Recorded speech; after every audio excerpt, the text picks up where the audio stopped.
Hola hermanos, es una bendición estar con ustedes una vez más. Qué rico poder compartir desde acá, de mi casita de ventana. Es tan maravilloso porque realmente quería llegar a este día donde iba a realmente poder ministrar la palabra de Dios a través de este medio. Pero, qué mejor que hacerlo acá en Ventanita, una casa maravillosa, ¿no es cierto? Y el lugar donde yo sé que el Señor ha establecido propósito para poder llevar su evangelio a la familia. Entendemos que nosotros como comunidad cristiana, ¿no es cierto? Comunidad Cristiana Las Ventanas, nombre del ministerio, se encarga generalmente a la restauración de las familias. Ese es el enfoque, según el diseño original que Yahweh plantó desde un comienzo. Entonces, entendemos de que ese es el ministerio principal y es nuestro único ministerio tal como lo vimos las veces pasadas, ¿no es cierto? Entonces, me gustaría que estudiáramos y entendiéramos bien este pasaje, que yo sé que la enseñanza de hoy va a ser de bendición a tu vida. Bueno, primero que todo, se llama la instrucción de Yahweh, la instrucción de Dios para nuestras vidas. Y este pasaje se encuentra en Deuteronomio 31 del 9 al 13. Vamos a ir haciendo subdivisiones del mismo capítulo, ya entendiendo realmente qué es lo que Dios quiere ministrar y en qué contexto escribió este pasaje. Comenzando, primeramente por el verso 9 al 11, que dice lo siguiente. Luego Moisés escribió esta ley, ¿no es cierto? ¿Qué significa ley? Instrucción. Entonces, luego Moisés escribió esta instrucción y se la dio a los sacerdotes, los cuales eran descendientes de Leví, los que cargaban también el cofre del pacto del Señor, y a los ancianos líderes de la iglesia, ¿no es cierto? Ancianos líderes, sacerdotes, ancianos líderes. Entonces, líderes de Israel, por supuesto. Moisés le dio este mandato. Cada 7 años, en el momento acordado, para el año de la cancelación de las deudas durante la fiesta de las enramadas. Cuando todo el pueblo de Israel se vaya a presentar ante el Señor su Dios, en el lugar que Él elegirá, deberá leer esta ley ante todo el pueblo de Israel para que ellos puedan oírla. Entonces, comienza hablando lo siguiente. Dice que habían líderes de Israel en los cuales estaban los sacerdotes y los ancianos líderes.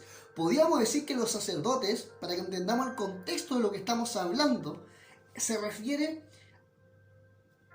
a los obispos, o los obispos también se le pueden decir los pastores, obispado, pastores, ¿no es cierto? Los sacerdotes como los pastores de Israel, los pastores, y los ancianos, los líderes. Y entendemos que los ancianos, tal como lo dicen los líderes, ¿no es cierto?, eran aquellas personas que tenían que conocer la Torá, la ley, y eran personas de renombre, que conocían muy bien la instrucción de Yahweh. Entonces, entendemos que los líderes de Israel se conformaban por obispos y ancianos, ¿no es cierto? Entre ellos también podemos destacar algo importante de este pasaje, que habla acerca del año del jubileo. Y el año del jubileo también se puede entender como el año de la libertad, porque en ese año se cancelaban las deudas, se perdonaba, la persona que había perdido algo se le devolvía, ¿no es cierto? Y entonces era un momento maravilloso de libertad para el pueblo de Israel. Siempre había líderes, como lo dijimos, los líderes de Israel, y por otra parte, en ese mismo suceso, en ese mismo lugar donde Yahweh iba a establecer por medio de Moisés su ley, iba a nombrar o a hablar la ley mediante Moisés, también estaba el año del jubileo y la fiesta de los tabernáculos. Líderes, año del jubileo y fiesta de los tabernáculos. Y me quiero detener en la fiesta de los tabernáculos. ¿Por qué es tan importante? Hay que entender que de las 7 fiestas de Israel, de las 7 fiestas, es la última que se celebra por lo general en octubre. ¿Ya? Septiembre, octubre. A fines de septiembre, principio de octubre. De hecho, este año cae en octubre, ¿ya? Y podemos decir muchas cosas importantes de esta fiesta. Principalmente por qué y en qué nos relaciona a nosotros. Dice, era una fiesta que duraba 7 días, o una semana completa. ¡Wow! Una de las más importantes de Israel. ¿Cuáles eran las otras importantes? Son 7, pero hay 3 que son importantes, que es Pascua, Pentecostés, la del medio por así decir, y tabernáculo, ¿ya? Entonces, era una de las fiestas más importantes para Israel, donde se conmemoran, las vicisitudes de Israel durante su temporada en el desierto. ¿Qué es vicisitudes? Vicisitudes son conflictos, problemas, discusiones, enfrentamientos que vivía el pueblo. Y al decir que en ese momento se conmemoraban todas las vicisitudes de Israel durante la temporada en el desierto, está diciendo de que en ese momento donde había un conflicto, o muchas veces le decían a Moisés, danos pan, danos alimento, e iban tras él diciéndole, siempre recordándole las mismas palabras, estuviésemos mejor en Egipto, ¿no es cierto? Palabras que cavan hondo en el corazón de un líder y fuerte. ¿Por qué? Y en ese momento la vicisitud, ¿en qué contexto se estaba mencionando? En el contexto de que en ese momento donde había una vicisitud, un conflicto, un problema, un enfrentamiento en el pueblo contra el liderazgo o entre ellos, siempre Yahweh venía al rescate a poner su mano y poder impedir, ¿no es cierto?, esa vicisitud, o poder impedir en cierta manera ese conflicto, ponerle solución al conflicto. En una de las vicisitudes, el Señor Yahweh hizo descender el maná. Otra sacó agua de la roca, ¿no es cierto? Después le dio carne a Israel, y entre muchas otras cosas. En ese tiempo donde había un conflicto en Israel, entre el pueblo o con el liderazgo como Moisés, ¿no es cierto?, y el sacerdocio, en ese momento siempre Yahweh se interponía, ponía su mano y le daba fin a ese conflicto. Por lo tanto es importante, era un conflicto que vivía Israel, era un patrón que se repetía siempre durante el desierto, y siempre Yahweh impedía o imponía su presencia y se hacía ver y decía, aquí estoy yo, y yo les doy de alimento, y yo les bendigo, y yo les traigo esto y aquello. O sea, realmente Yahweh se hacía reflejar en el momento de la causa, de la crisis, ¿no es cierto? Entonces, quiere decir que es un momento donde se conmemora hoy en el futuro las vicisitudes, o sea, la resolución de conflictos de Israel durante el tiempo de peregrinaje en el desierto. ¿Qué más? ¿Solamente eso? No, también se conmemora el sustento que Yahweh proveyó durante los 40 años. En Éxodo 13:21 habla precisamente de eso, de cómo Yahweh, durante una vicisitud de un conflicto, Yahweh también proveyó la solución. A eso se refiere. Conflicto más la provisión. ¿Y la provisión en qué sentido? De que su ropa nunca se desgastó. De que cuando había hambre, saciaba. De cuando había una pregunta, se respondía. Cuando había inquietud, se llenaba o se saciaba. ¿No es cierto? Entonces, entendemos que realmente Yahweh siempre pudo llenar ese vacío o esa interrogante de Israel, o esa molestia en Israel, o incluso cuando Israel estaba actuando con prepotencia, Yahweh venía y realmente lo dejaba callado. O sea, realmente no podían hacer nada porque Yahweh se hacía notar con su presencia y decía que estoy yo, por lo tanto no había ninguna palabra que se podía levantar contra él ni el líder, porque al líder muchas veces le llegaban, digamos, las confrontaciones del pueblo. Sin embargo, Yahweh siempre intervenía, daba alimento, alimentaba, saciaba de sed en esas circunstancias que habían vicisitudes en el pueblo. Entonces, entendemos el respaldo eterno de Yahweh, ¿no es cierto? Con una columna de humo, una nube maravillosa, una nube en el día, y en la noche una columna de fuego. Siempre la presencia de Yahweh estaba presente y vigente en Israel para suplir su necesidad y saciar su hambre. Entonces, entendemos eso. Podemos verlo con mayor exactitud en Éxodo 13:21. Hay que entender de que la fiesta de los tabernáculos era un tiempo de gran celebración entre Yahweh y su pueblo. Era un tiempo de celebración, sí, todas las fiestas se celebraban, se conmemoraban de una forma maravillosa, sí, pero con mayor razón entendemos que la fiesta de los tabernáculos, entender que era la número 7, era la fiesta para cerrar el año, eran 7 y con la fiesta del tabernáculo se cerraba la fiesta, las celebraciones. Por lo tanto, piense, la última fiesta, uno realmente quiere tirar la casa por la ventana, hablando en términos mundanos, no, en todo sentido, o sea, realmente uno quiere decir, esta va a ser la mejor, como decía la palabra, el mejor vino, el que se sirve al final. en la fiesta de Canaán, y así había una costumbre religiosa, pero a la vez cultural de los israelitas, de que la mejor fiesta tiene que ser al final y tiene que ser a todo cachete. Perdón. Entonces, ¿qué sucede? Sucede que era una fiesta de gran celebración entre Yahweh y su pueblo, ¿no es cierto? Entonces, familias, entiéndase que familias enteras salían de sus casas, dejando su comodidad, ¿no es cierto?, para celebrar esta fiesta. ¿Qué hacía la familia? Revivían los días de peregrinación en el desierto. Ellos ya en el tiempo presente aún celebran esta fiesta, pero todos tienen una comodidad, su casa, su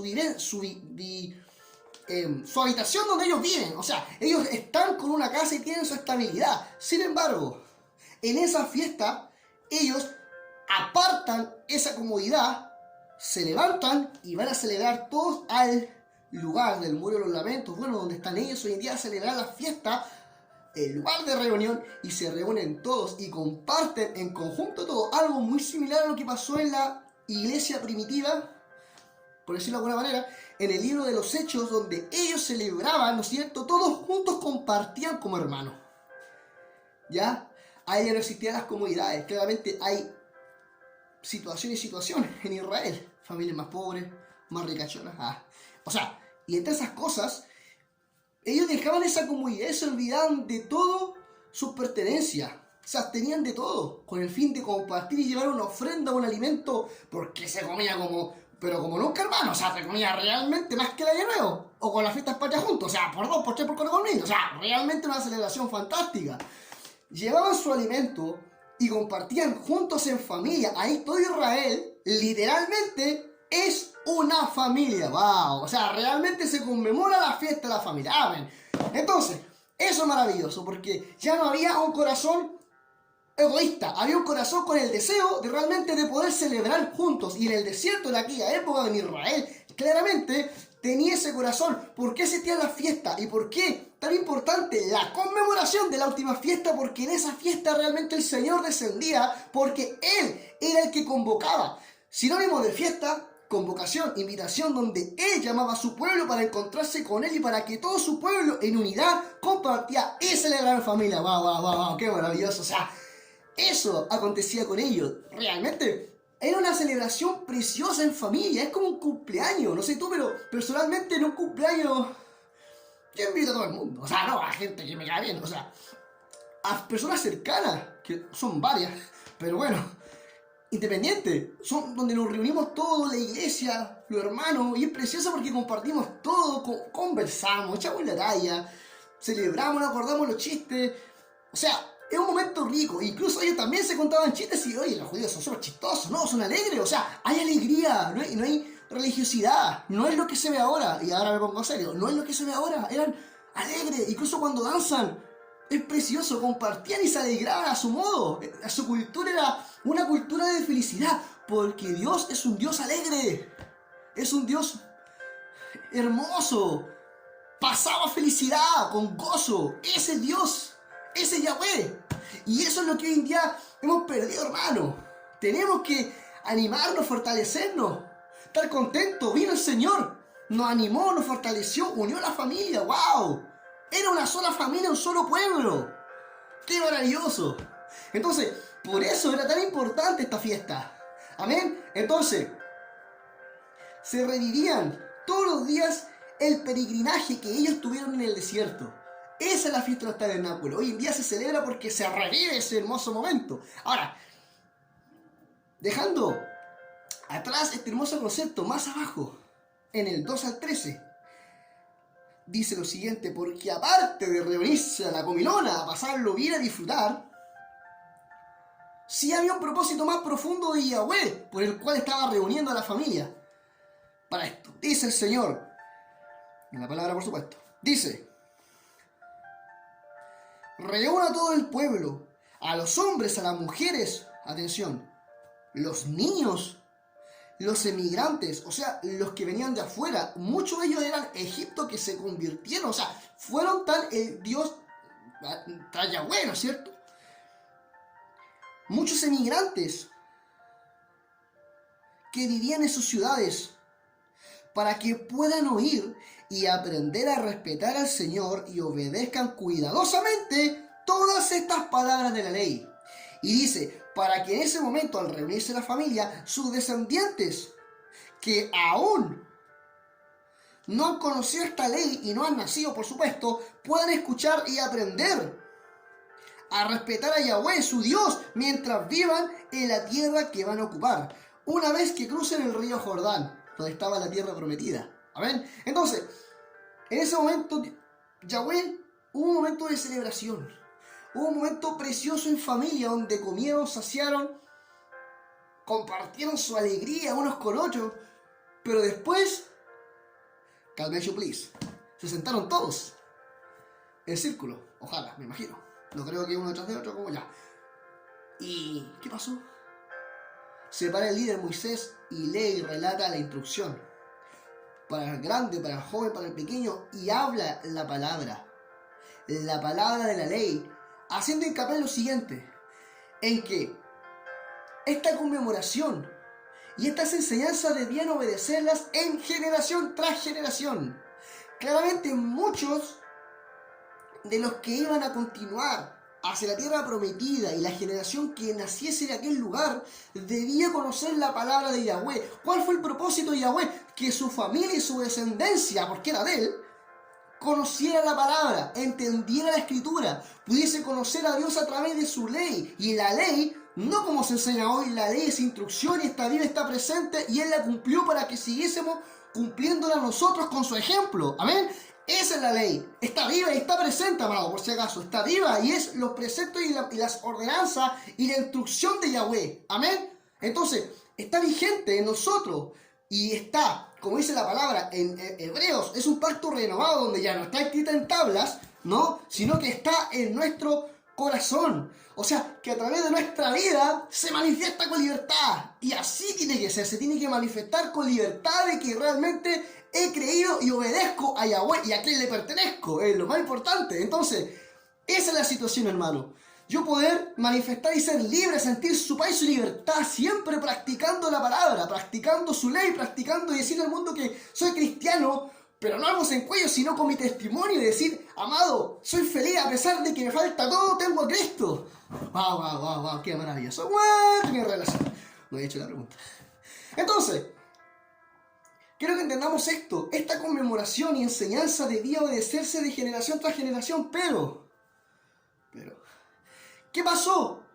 600 años antes del Mesías, un rey llamado Nabucodonosor en Babilonia, ¿no es cierto? Que fue uno de los terceros reinados, gobiernos que se levantaron en el mundo. Una parte de Israel, la tribu de Judá, cayó cautivo a Babilonia. Cayó cautivo por el rey Nabucodonosor. O sea, él estaba reinando en aquel momento y estaban cautivos en ese lugar. Donde incluso enseñan otros pasajes en Jeremías donde ellos tuvieron que aprender a habituar en ese lugar por 70 años. Tuvieron que aprender a vivir como peregrinos en un lugar que no era de ellos. O sea, porque estaban siendo cautivos y aprendieron a...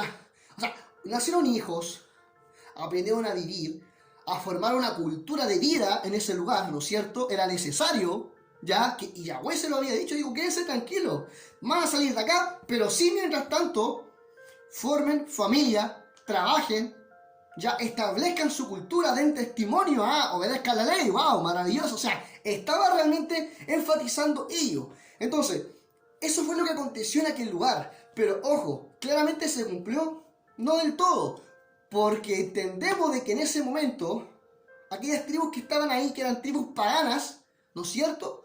Aquellos que entorpecían e imponían su autoridad de forma violenta con Israel, tenían una forma de vida que era completamente opuesta a lo que Yahweh había establecido. Y eso es interesante entenderlo para lo que viene a continuación. Hablamos, dijimos que Dios quiere una familia constituida, de que Él se reunió en tabernáculos con ellos para celebrar con ellos, para verlos felices, verlos gozosos, alegres, en familia, compartiendo juntos y en familia revelarle su ley. Wow. ¿Y qué pasó ahí? ¿Qué pasó con la familia que Dios unió, que Yahweh unió? Bueno, veamos. Para eso tenemos que entender qué fue lo que pasó después de que ellos salieron de ahí. ¿Con qué influencia salieron de Babilonia y empezaron a volver a Jerusalén, en este caso a su tierra Israel, natal Israel. ¿Y cuál fue su mentalidad? ¿Cuánto le afectó haber vivido años en Babilonia con esas tribus? Veamos. Para ello, tenemos que ir al último pasaje de esta noche, Ageo, el capítulo 1, vamos a leer del 2 al 14, y realmente vamos a comprender algo maravilloso. Y espero terminar en 10 minutos. Dice, Ageo.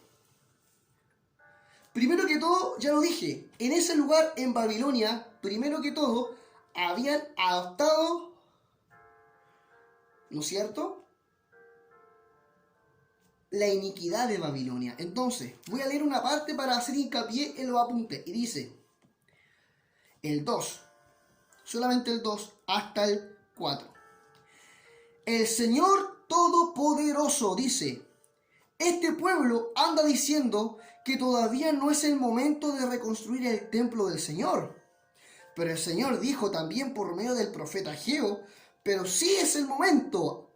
Ellos dicen que sí es el momento para que ustedes vivan en las casas, en sus propias casas, finalmente terminadas, mientras que la casa del Señor, que quiere decir la unidad, está desierta o está en ruinas. Entonces, cada uno caminaba a su propia casa y nadie se preocupaba del prójimo o del hermano. Entonces, las familias de Israel, por supuesto, que habían venido de la cautividad a Israel, estas familias habían adoptado la iniquidad de Babilonia. En consecuencia, esto trajo división entre ellos, en su propio pueblo, ¿no es cierto? Ya estando en su pueblo Israel, hostilidad, rivalidad e individualismo. División porque obviamente, digamos que esa mentalidad que adoptaron en Babilonia, habían adoptado una mentalidad de iniquidad. En consecuencia, lo vuelvo a leer, les trajo división al pueblo, división entre las propias familias. Y al haber división, por lo tanto, hay hostilidad, un ambiente de hostilidad. Al trabajar juntos, a estar viviendo en la misma tierra, hostilidad. La hostilidad como tal produce rivalidad entre ellos, el ser mejor que otro, el tener a Dios, en que alguien me está escuchando, va. Hostilidad, ¿no es cierto? Rivalidad. Y al tener rivalidad, individualismo. Y por ser individualista, dice la palabra, cada uno corre a su propia casa. Cada uno corre a su propia casa. Lo opuesto a la voluntad de Dios. Y si alguien se opone a la voluntad de Dios, hermano, es terrible. Capacito apocalíptico. Hermano, eso es terrible. O sea, si realmente nos oponemos a la voluntad de Dios, no hablo de un pecado, o sea, es pecado, pero no hablo de un pecado para que se entienda los 7 pecados capitales, o no hablo de un pecado de iniquidad como tal, ¿no es cierto? O nuestra concupiscencia. Hablo de no caminar en la voluntad de Dios, no obedecer, o incluso estar en su reino, trabajar para Él, no obedeciendo, queriendo hacer su voluntad, queriendo ayudarle a Dios y no hacemos lo que Él quiere, no somos fieles. Y el no ser fiel, claramente estamos errando, hermano. O sea, tenemos que hacer su voluntad, porque el no hacer su voluntad es pecado. Te lo digo, es pecado. Es desobediencia. Tenemos que hacer su voluntad. Esa es la esencia, la confianza de nosotros hacia Yahweh. Entonces, entendamos lo siguiente. Entendemos de que eso es lo que habían adoptado ellos. Se habían puesto, había una división, se habían puesto hostiles, habían sido atados a una rivalidad y un individualismo en el trabajo. ¿No es cierto? Entonces, sigo leyendo. Después dice lo siguiente. Pero ahora dice el Señor Todopoderoso, piensen bien lo que están haciendo. Ustedes siembran mucho, pero es poco lo que cosechan. Comen, pero no quedan satisfechos. Beben y no les alcanza a saciarse. Se visten, pero no es suficiente para abrigarse. Ganan dinero, pero se le va como si tuvieran un roto saco de bolsillo, ¿no es cierto? Y después en el 7 dice, el Señor Todopoderoso dice, piensen bien lo que están haciendo. Wow. Y mire la instrucción que Yahweh le da al profeta. Vayan a las montañas y traigan madera. Lo repito porque es importante, hermano. Dice, vayan a las montañas, o sea, suban a las montañas y traigan madera, no cualquier cosa, madera. Vamos a entender por qué esto es revelador. Madera, para reconstruir el templo, y yo mostraré mi buena voluntad a este templo y seré glorificado en él. Entonces, dice, los israelitas, hermanos míos, ¿por qué debían subir al monte? Los israelitas debían subir al monte porque fue en la cima del monte donde Yahweh reveló su ley. ¡Wow, wow, wow, wow, wow! O sea, en ese momento no le dijo vayan a buscar allá ramas o madera, sino que tienen que subir al monte, tenían que obedecer, porque realmente lo que estaba diciendo Yahweh es que en el lugar donde yo le revelé mi carácter, le revelé mi ley, mi instrucción, le revelé quién era yo, tenían que volver allá, tenían que ir al monte, subir allá a la montaña, porque ahí, desde la primera vez que yo me revelé a ustedes, ¿quién era? Yo quiero que ustedes ahora, familia que está dividida, suban al monte nuevamente porque le daré la instrucción. ¡Wow, wow, wow! ¿Cuánto dicen amén? ¿Cuánto dicen gloria al Padre? ¡Aleluya! ¡Qué bonito! O sea, realmente el Señor estaba manifestando su gloria de la misma forma que como se la reveló, se la manifestó a sus antepasados. ¡Qué maravilloso! Y dice, atención con algo, lo voy a volver a leer. Dice, vayan a las montañas, no levanta un rey. O sea, no levanta un líder, no levanta un delegado o un encargado o un representante, sino que vayan. A todo el pueblo le está diciendo vayan. Y atención con esta revelación. ¿Cuánto que es revelación? Y dice, en un principio, solamente Moisés, y ustedes lo saben, subió al monte. ¿No es cierto? Solamente él subió. Mientras obviamente el pueblo estaba en apostasía, pero ojo, otra revelación más. Pero miren. En un principio solamente Moisés subió al monte. Sin embargo, ahora Yahweh está demandando la presencia de todo el pueblo para que suba al monte. Le está diciendo, vayan todos ustedes. Ya no quiero un representante, no quiero un delegado, no quiero una persona que vaya en representación de ustedes, sino que quiero revelarme a todo el pueblo de Dios. Y eso es lo que Dios está haciendo. Oye, hermano, escúchame. Dios quiere usarte a ti, joven. O sea, ya no quiere el pastor, el líder. Basura, hermano. Dios te quiere ocupar a ti. Créele a Dios y Él te va a levantar. Claro, va a poner un líder, un pastor que crea en lo que Dios está haciendo en este tiempo. Y tú, que quizás tienes poca experiencia, pero amas a Dios y anhelas hacer su voluntad, Dios te va a usar. Vas a crecer de una forma impresionante porque le amas y le crees a Dios. Amén. Créele a Dios y Él te levanta como Él quiere y nadie lo puede detener. ¿Cuánto dice gloria al Padre? Y dice, fue el pueblo entero a buscar la instrucción de Yahweh. No solamente un representante, fue el pueblo. Porque ahora Yahweh estaba demandando la presencia de todo el pueblo. ¿Y saben por qué? Porque también, aparte de que todos podemos ir al monte, ¿por qué? No quiso dejar. A ver, si todo el pueblo sube, nadie va a quedar abajo. O sea, ¿por qué Él permite que todos suban a fin de que abajo quede peladito? Porque abajo está la apostasía, hermano. Y Él no quiere que nadie se quede abajo. O sea, Él quiere que todos suban al monte porque abajo de la montaña van a haber pleitos, van a haber peleas, van a haber situaciones que el Señor no está de acuerdo. Tú quieres que subas arriba y arriba mires a Yahweh. Porque abajo, estando abajo, siempre va a estar en una situación, digamos, de sentirte derrotado, de estar mal, de estar en una condición, digamos, que no estoy bien. Abajo está la apostasía, abajo está el conformismo, abajo está el yo no puedo, yo no soy capaz, es imposible, esto no es para mí. Están, digamos, la batalla de los pensamientos, ¿no es cierto? O sea, abajo no te quiere Yahweh, porque abajo está la debilidad. Yahweh te quiere arriba y no quiere un pastor, quiere a toda la iglesia. ¡Aló! ¡Qué maravilloso! Bueno, moral parece, hermano. Bueno, después esto está candente. ¿Cuánto dice el padre? Dice, y dijo, pondré en ella mi voluntad y traigan madera. ¿Por qué madera? Otra revelación. ¿Por qué madera? Miren, precioso. Todos los utensilios del templo que se usaban para la adoración, específicamente para la adoración, fueron de madera. ¡Wow! La madera se utilizaba como artefacto de adoración en el templo. El arca del pacto, por ejemplo, la mesa de los panes, el altar del holocausto, el altar de los perfumes, etc. Los utensilios de más que tenía más significativo, estaban hechos de madera.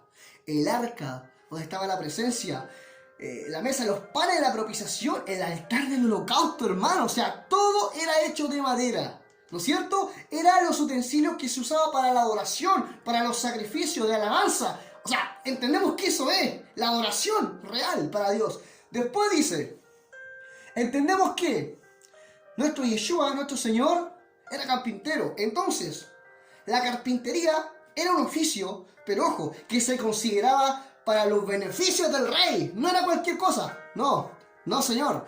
Era, en este caso, era un oficio que se consideraba para los beneficios del rey.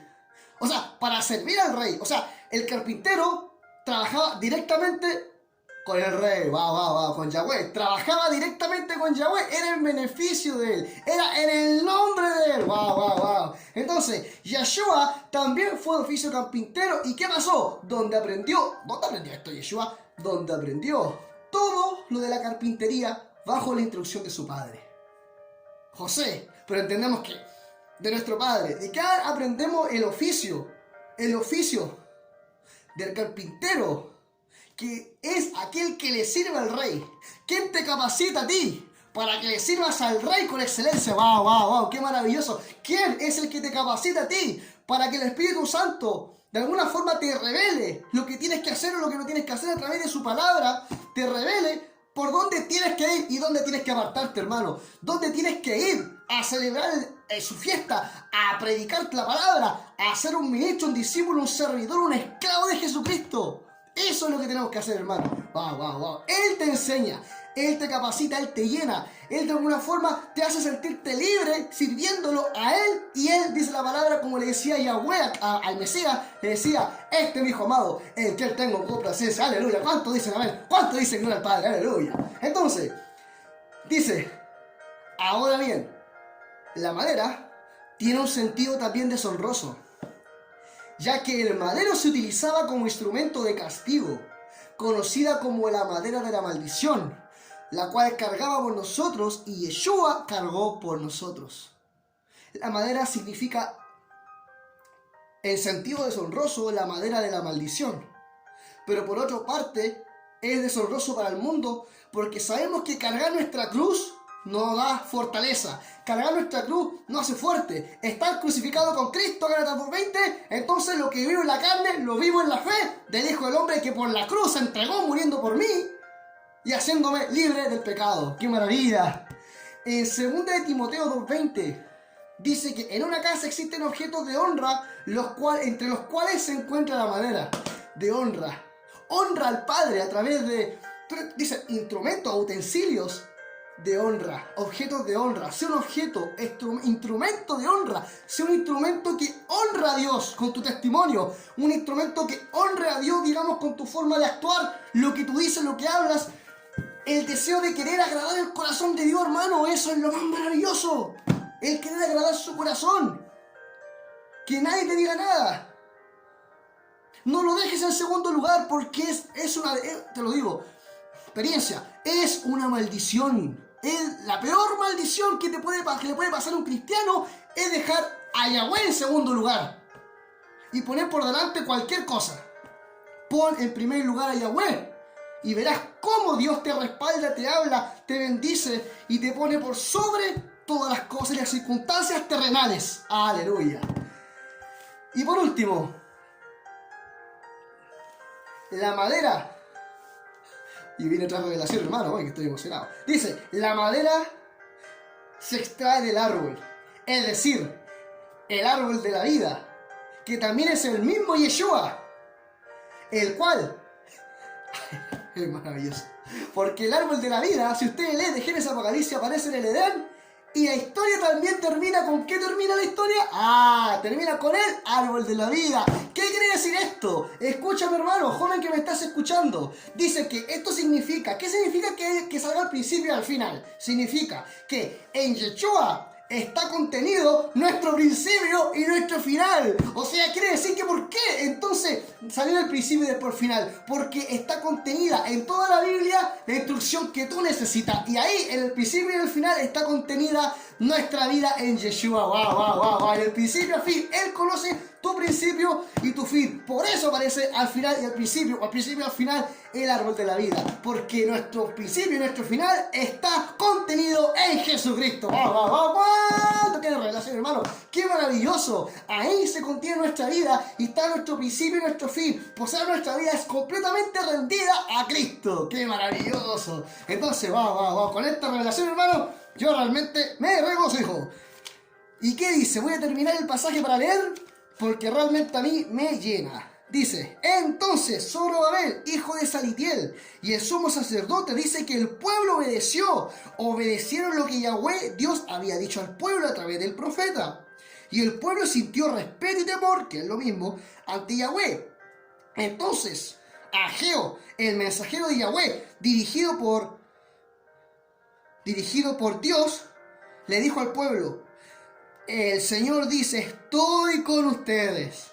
Y el Señor le dio ánimo a Zorobabel, al gobernador de Judá, y al pueblo, y ellos juntos, todos juntos como familia. O sea, se volvió a reconstruir la familia, porque todos juntos dice que obedecieron y empezaron a trabajar para la obra, empezaron a trabajar y a construir el templo de Dios Todopoderoso. O sea, se unió la familia a través de esta profecía, porque entendieron la revelación de la madera. ¿Qué significa? Que hemos sido contenidos en Cristo. ¿Y qué significa? Que tenemos que subir juntos al monte a buscar la instrucción de Yahweh. ¡Wow! ¿Cuánto dice gloria al Padre? ¿Cuánto dice aleluya?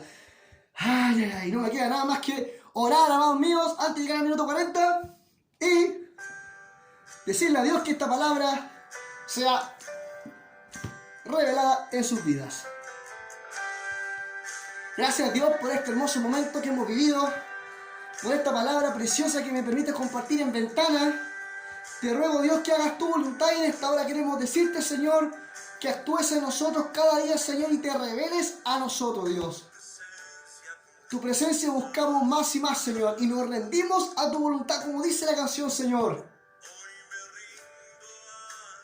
Nos rendimos a la voluntad, Señor, y te agradecemos todo lo que tú estás haciendo con nosotros. Aviva el espíritu, despierta el espíritu de tu pueblo para que tenga que ir a reconstruir las familias, Señor. Que en algún momento hubieron separaciones, Señor, hubieron peleas, pleitos entre hermanos, entre familias, que quizás algunos ya no se pueden ni ver. Señor, restáuranos, Señor, a través de tu palabra. Te rogamos, Señor, que tú seas restaurando las familias, las casas, Señor. Restaura esas familias quebrantadas, Dios mío, esas familias que están ahí, Señor, que ya no se pueden ver. Señor, haz un cambio en ellos, Señor, porque tú los necesitas, Señor, para que puedan transformar vidas, Señor.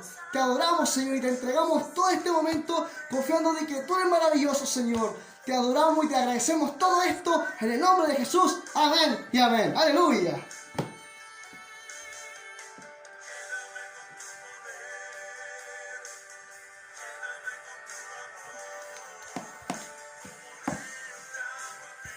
Dios te bendiga, amado. Que sea una hermosa semana y que el Señor cada día te llene más de su presencia. Un abrazo.